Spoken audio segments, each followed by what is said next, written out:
আসসালামু আলাইকুম ভাই। সফল হবেন, সফল উদ্যোক্তা হন, সফলভাবে ব্যবসা করেন, সৎভাবে ব্যবসা করেন, ইনশাল্লাহ সফল হবেন।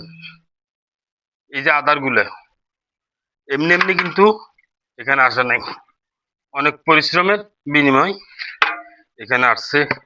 আজকে মাসের 11, 12, 13 দিন বয়স। আজকে আগে তো একটা মোটা খোল দেখাইছি, মোটা খোল দিছি। আজকে আরো মোটা এগুলা ডুবাদার, এগুলোরে পচা দিতে হয়। এগুলো পচা আদার, ডুবাদারকে 2-3 দিন এভাবে রাখি দিতে হবে। আর এভাবে ঠিক পচা রাখতে হইব, পচা রাখি এগুলো এভাবে ডাকি দিতে হবে। এরপর 2 থেকে 3 দিন পরে, 4 দিন পরে, 5 দিন পরে, 6 দিন পরে, যতদিন থাকবে পরিমাণ মতো দিয়ে বাস আবার ডাকি রাখবেন।